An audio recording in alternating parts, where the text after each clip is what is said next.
In the last video, we took a look at glycolysis. In this video, we're going to look at the Krebs cycle, or the citric acid cycle. Before we move on, let's just briefly review glycolysis. Glycolysis was the first metabolic pathway that we've looked at. 2 ATP were produced in the process, 2 pyruvate molecules were produced, and 2 NADH were produced.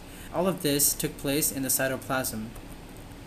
The important enzymes in glycolysis were PFK1, hexokinase, and pyruvate kinase. It was also an anaerobic process. This image briefly summarizes the net result of glycolysis. The next phase from the cytoplasm involves the mitochondria. The mitochondria is an energy house for the cell, and it has 2 membranes.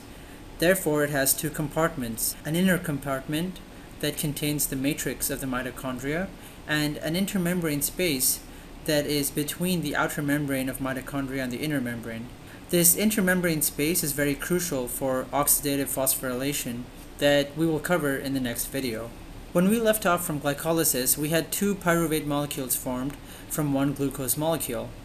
That pyruvate molecule then gets transported from the cytoplasm of the cell to the mitochondria. After pyruvate reaches the mitochondria, it gets oxidized. This happens with the help of pyruvate dehydrogenase complex. This enzyme contains 3 components and does 3 major things. One part of it releases carbon dioxide. In this figure, that's E1. Another part of the pyruvate dehydrogenase complex is involved in forming NADH from NAD. The third component is responsible for the formation of acetyl coenzyme A 2-carbon molecule. This 2-carbon molecule then combines with oxaloacetate, which is a 4-carbon molecule, to form a 6-carbon citrate molecule. This is why this cycle is known as the Krebs cycle or the citric acid cycle. And this officially begins the citric acid cycle in the matrix of the mitochondria. In glycolysis, I touched upon how the cycle was regulated by the process of negative feedback. In the same way, the Krebs cycle is also regulated. An excess of ATP or NADH means that this cycle is downregulated, and an excess of ADP, which means a lack of energy, upregulates the cycle so that more ATP is produced. The Krebs cycle is pretty complicated. Since it's a cycle, at the end of it, the 4-carbon oxaloacetate is formed again. The 6-carbon citrate loses 2 carbons to eventually form the 4-carbon molecule. These 2 carbons are lost through carbon dioxide molecules seen here in step 3 and step 4 of the process. Apart from that, 3 NADH, 1 FADH2, 1 GTP molecule are also produced.